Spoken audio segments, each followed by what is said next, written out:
Hi guys, welcome to the class.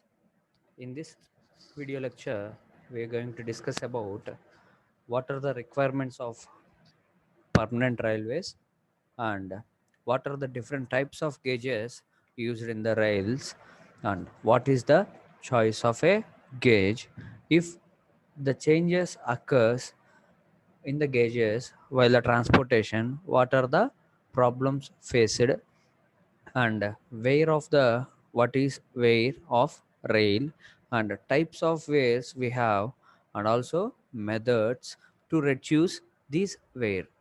So what are the requirements of a permanent way? The basic requirements of a permanent railway is should be the gauge should be uniform and correct.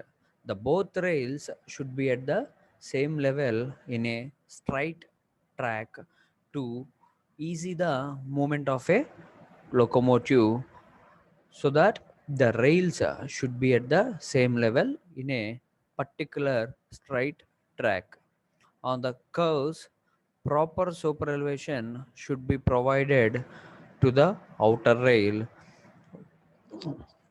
Here, the superelevation itself says that the whenever the curvature occurs, the inner edge is lowered when compared to the outer edge. Here, the outer rail should be provided with certain height when compared to the inner edge of the railway track. So, the permanent way should be properly designed so that the load of the train is uniformly distributed over the true rails. The track should have enough lateral strength. The radii and the super elevation provides on the curves should be properly designed. The track must have certain amount of elasticity to withstand the loads applied by the moving locomotive on the track. These joints, points and crossings should be properly designed without any failure for the locomotive to freely move on the railway track. All the components of permanent way should satisfy the design requirements, and also a good drainage system of permanent way should be preferred. It should have adequate provision for easy renewals and repairs.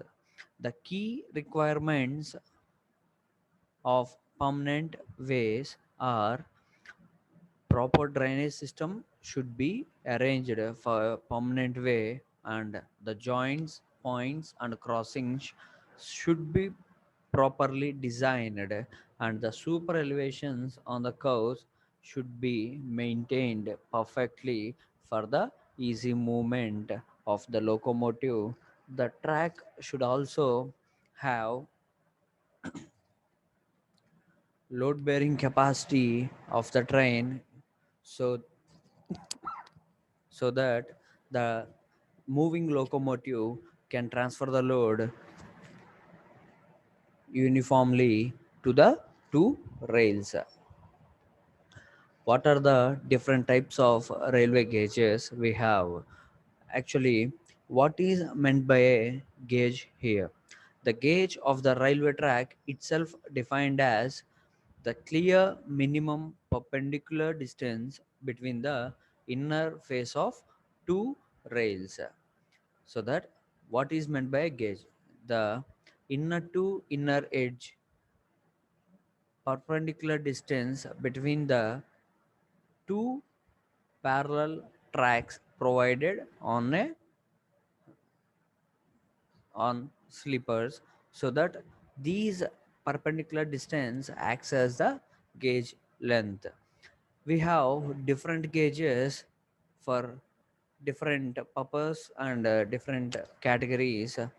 There are mainly four classifications we have.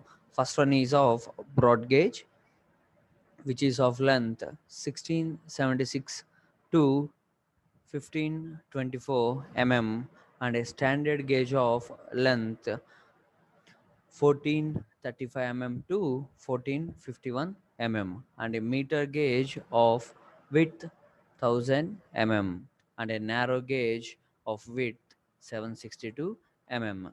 These gauges serves for different purposes and different categories for maintaining of tracks. The best choice of a gauge here, the choice of the gauges can be is very limited as each country has fixed a gauge and all new railway lines are constructed to adhere to the standard gauge. However, the factors influence the choice of the gauge mainly are of cost consideration and or traffic consideration. Here we have four types of gauges: broad gauge, standard gauge, meter gauge, and narrow gauge.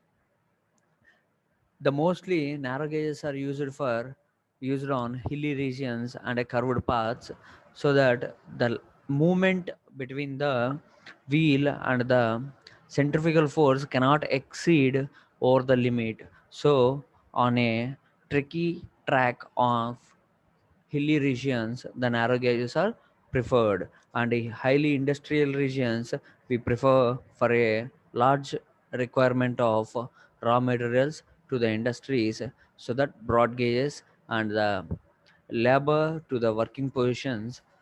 So we can have broad gauge there, and meter gauges are used for normal stations are like from one city to another city. So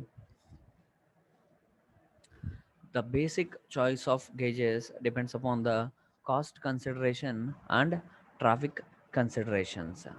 What are the main motors of cost considerations? Here there is only marginal increase in the cost of the track if a wider gauge is adopted. Here, the wider gauges can have heavy hauling capacity and also heavy loading and heavy raw material transformation from one place to another place. There is a proportional increase in the cost of land, earthwork, rails, sleepers, ballast, and other track items. While considering cost, we have only marginal increase in the wider gauge and also a proportional increase in preferring of wider gauge in the places of land, earthwork, rails, sleepers, and ballast when constructing a wider gauge.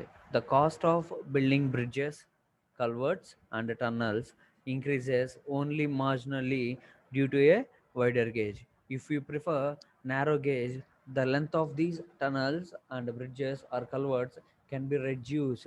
The pathway should have been uh, dominantly less in size when compared to the wider gauges. The cost of constructing station buildings, platforms, staff quarters, leveling staffs, level crossings, signals, etc. are associated with the railway network. It is more or less the same for all the gauges. The main cost considerations we have to maintain an observation for earthwork, rails, and for bridges, building bridges, culverts, and tunnels. The cost of rolling stock is independent of the gauge of the track for carrying the same volume of traffic. If you prefer a narrow gauge, the volume of traffic it can carry is less when compared to the wider gauge, like of broad gauge. The volume of the traffic that is carrying capacity is of having heavy when compared to that of narrow and meter gauges. The traffic considerations. The volume of traffic depends upon the size of wagons and the speed and hauling capacity of the train. Here, for a we can for suppose we consider a narrow gauge, the volume of the traffic is less when less, and the speed and hauling capacity of the train is also slow when compared to that of wider gauges, which is of broad gauge or else meter gauge. As a wider gauge can carry larger wagons and coaches, it can carry more traffic. A wider gauge has a greater potential at higher speeds because speed is a function of the diameter of the wheel, which in turn is limited by the width of the gauge. If the dia of the wheel, if the wider gauge we provide, the dia of the wheel increases, so that the functioning of speed is also increases, as a wider gauge is preferred for heavy population areas and heavy industrial regions. We prefer wider gauges, and for narrow regions and hilly stations we prefer narrow gauge. The type of traction and signaling equipment required are independent of the gauge. What else if we have change in gauge for for we consider from one point to another point. For certain distance we provide meter gauge, for certain distance we provide broad gauge.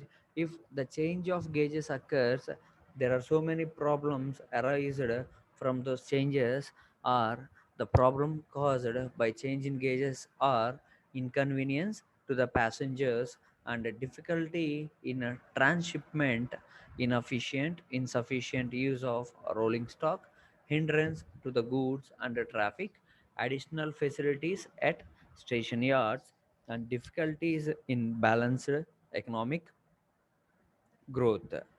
Difficulties in the future gauge conversion projects. If the changes in gauges occur for a certain period of time or particular place to one particular place to another particular place, there is a change in gauge occurs.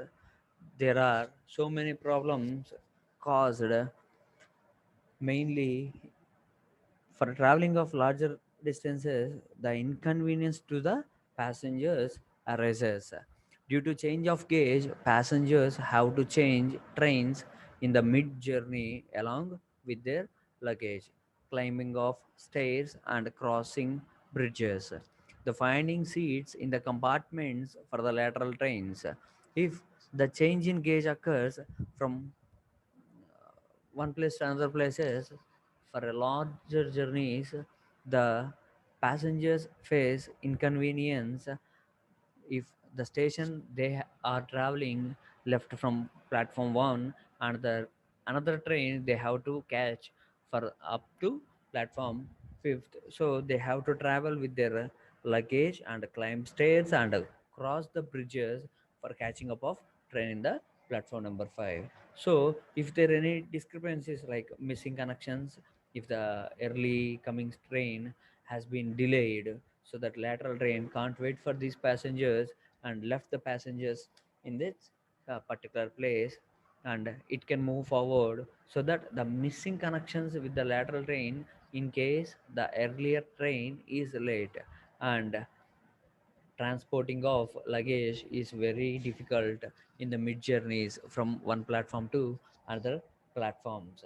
And also harassment caused by the porters, like uh, village guys, robberies can be occurred, and uncertainty and delay in reaching their destinations. Finally, if they have to travel, uh, certain uncertainties have been occurred, and delays of the earlier train has been occurred, so that the delay continues till to the end of the journey, and they end up lately to the destinations. Next, difficulty in transshipment of goods.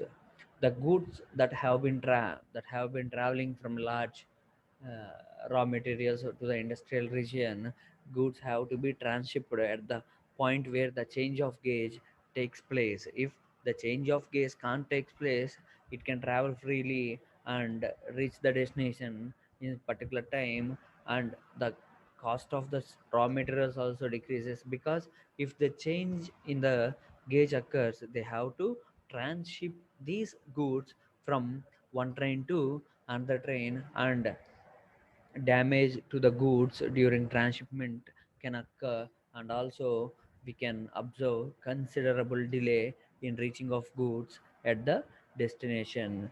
The theft or misplacement of goods during transshipments and the subsequent claims can be occurred. Non-availability of adequate and specialized transshipment labor and staff, particularly during strikes, and they have to maintain large godowns, large spacing areas for these transshipments to unload from the earlier train to the loading of the lateral train. The space required for the storage of these goods may be vast, and also inefficient use of these rolling stocks, as wagons have to move empty in the direction of the transshipment point. They are not fully utilized. Similarly, idle wagons of one gauge cannot be moved on another gauges. If narrow gauge locomotive on a narrow gauge, the uh, broad gauge locomotive cannot be traveled. So the wagons that have emptied in the where the change in the gauges occur, the transshipment of these raw materials happens, and the wagon has to leave the station empty without any uh, without fully utilized. So they have to move backward to leave the station emptily and to reach their destination without properly utilized, and hindrance to the goods and traffic. Due to change in gauge, traffic cannot move fast, which becomes a major problem, particularly during emergencies such as war, floods, and accidents. If a war occurs, the fast movement of locomotives cannot happen due to change in gauge. They have to transit tran- they have to stop at where the change of gauge occurs, and dump their shipments, or whatever they are carrying, or the volume of the traffic. They have to move out of that locomotive or that wagon, and to get into the another wagon. So the delay in these portions can be observed, and it is very difficult in emergency situations such as like war, floods, and accidents. And also additional facilities at station and yards. If costly sheds and additional facilities need to be provided for handling the large volume of goods at transshipment points. Duplicate equipment and facilities such as yards and platforms need to be provided for both gauges at transshipment points. We have to provide a larger amount of equipment, duplicate equipment or facilities for at the change of gauge occurs, where at the platforms where the change of gauge occurs, they need to be transshipped and loaded to the lateral wagons. So these additional facilities which increase the cost of the railways also. So difficulties in balanced economic growth. The difference in gauge also leads unbalanced economic growth. If this happens, because industries set up near meter gauge or narrow gauge stations cannot send their goods economically and efficiently to areas being served by broad gauge stations. If the industrial regions are of having meter gauge and narrow gauges, so they cannot fully load these wagons with their products, or and the products can be economical while the transshipment occurs.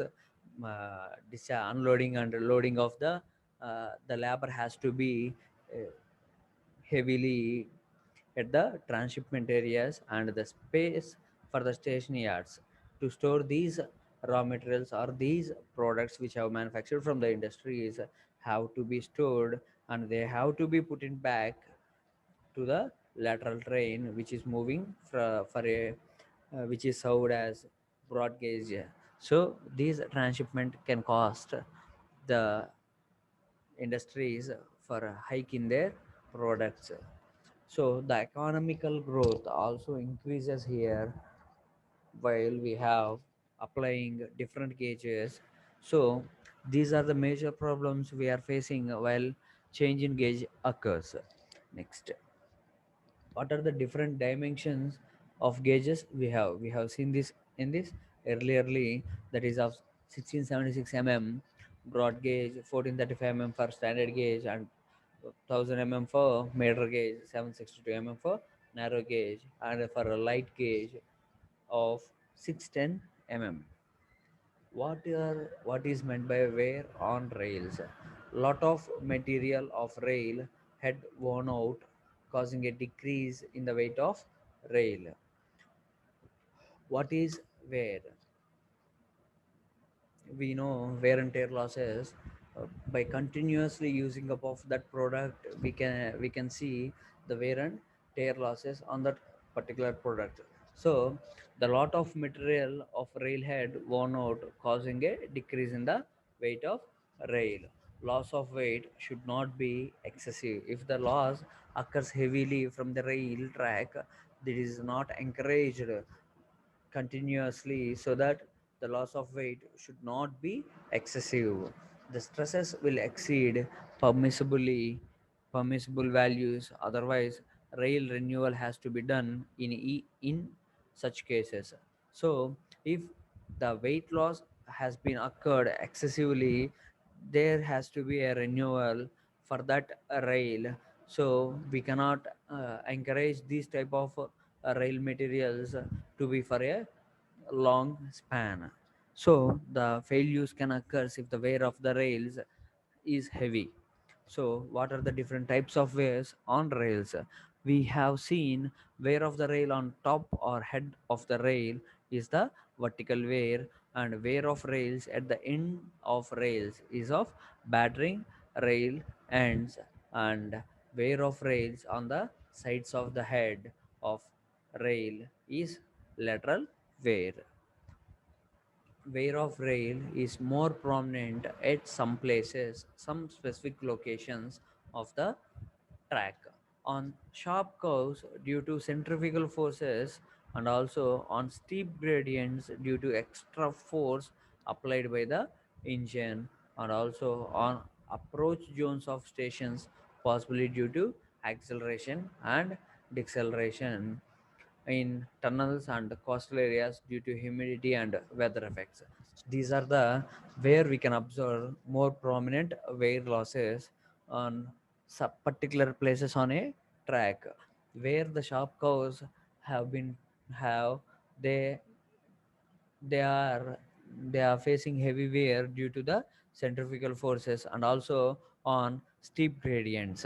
If on a hilly regions, the train has to haul for a upper side, so that the extra force used by the locomotive can also degrade, or wear of rail can also be occurred in these conditions.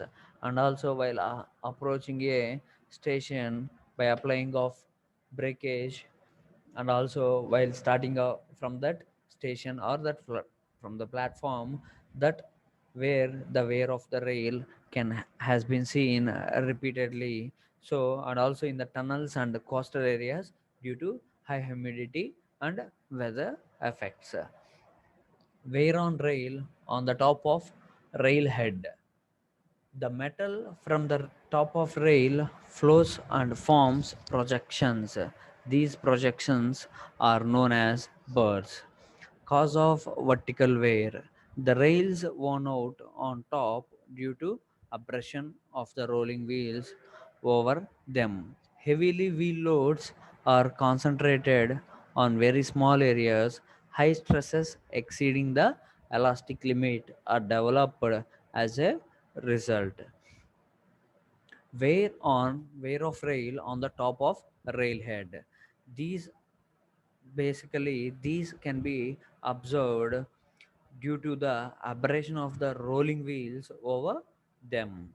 The heavy wheel loads are concentrated on very small areas. So on the top of railhead, impact of heavy loads, these can cause the wear of rails heavily and also impact of heavy loads on the rails. Grinding action of the sand particles between the wheels and the rails can cause the wear of rail and the corrosion of metal on the rails. The metal of top rail burns during the starting when wheels slip or when brakes are applied.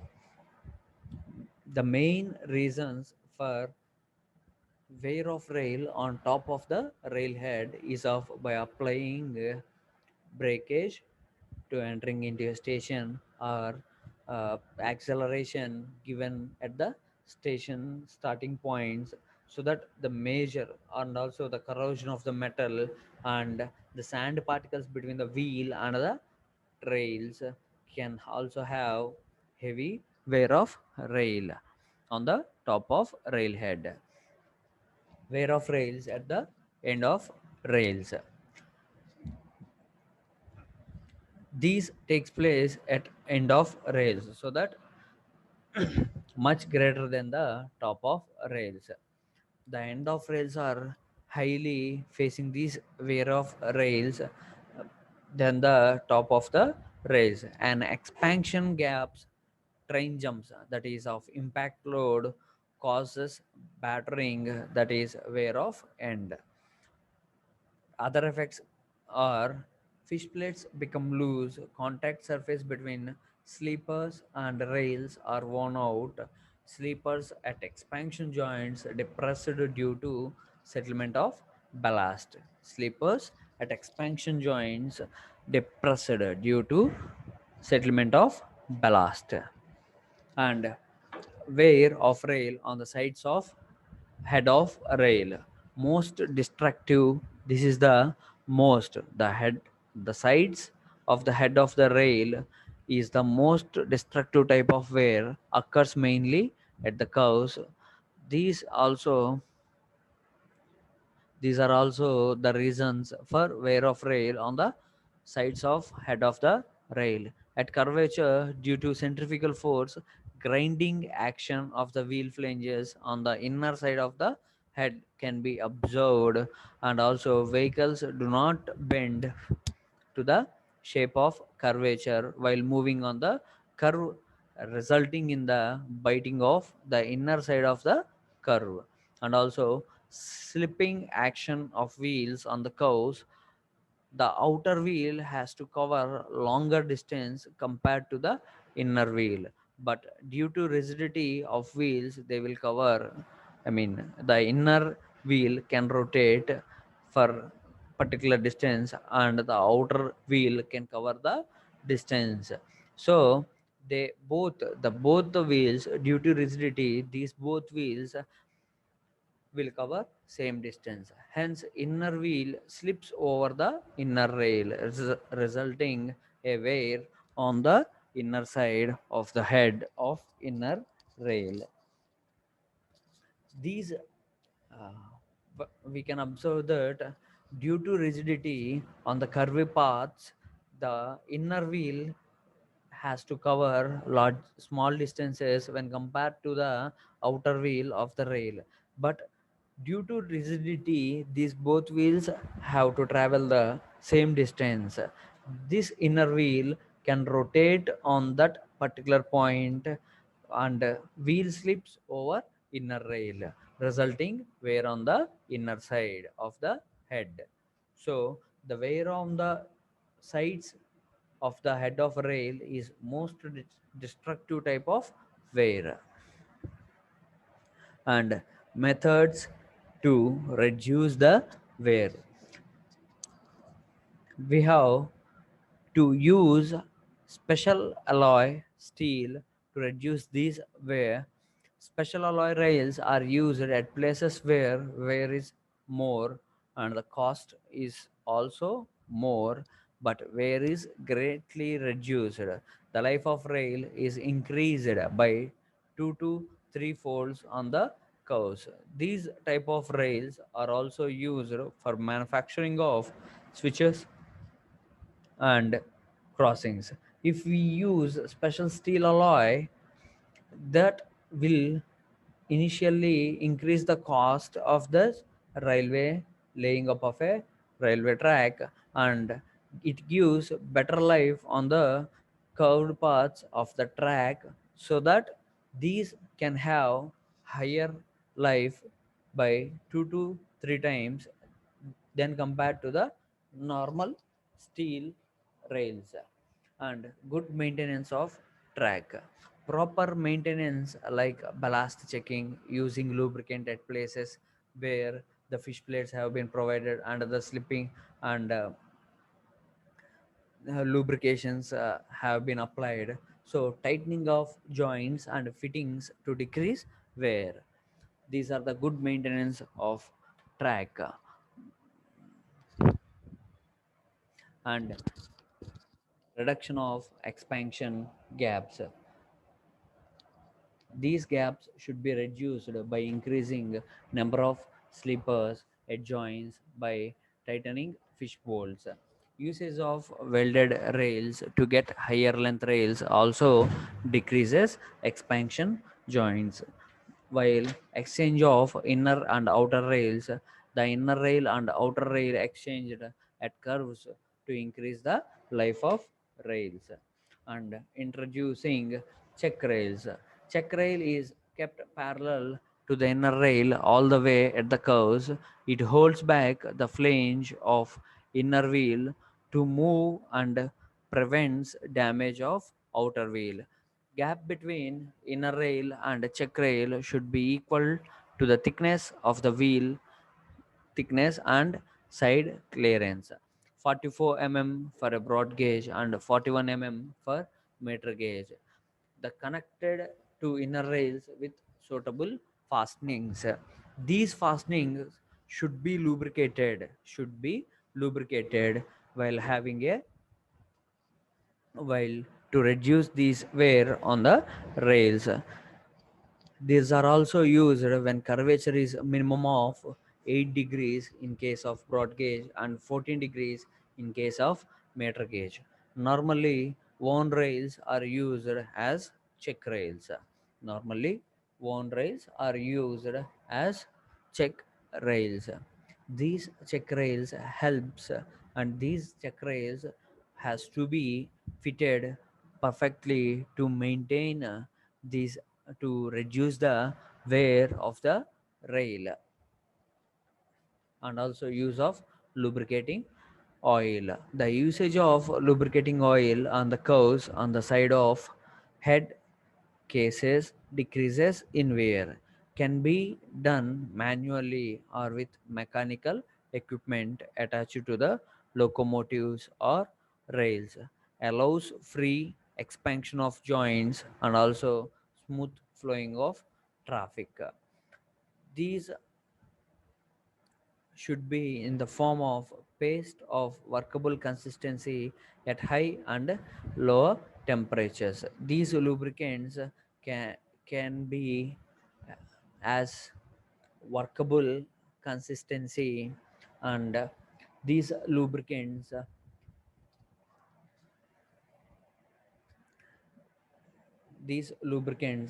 can allow free expansion of joints and also smooth flowing in of traffic. Okay. Measuring of wear of measuring of wears on rails. Weighing the worn out rail is removed, weighed and fixed after knowing the wear. The maximum limit is of 5%. If lost more than 10%, should not be used. That particular rail which has more wear of 10% cannot be used anywhere on the track. If they wear is of 5%, then that wheel, that rail can be used as a check rail. And drawing profile of rail, comparison of profile of new rail and old rail to check the wearing.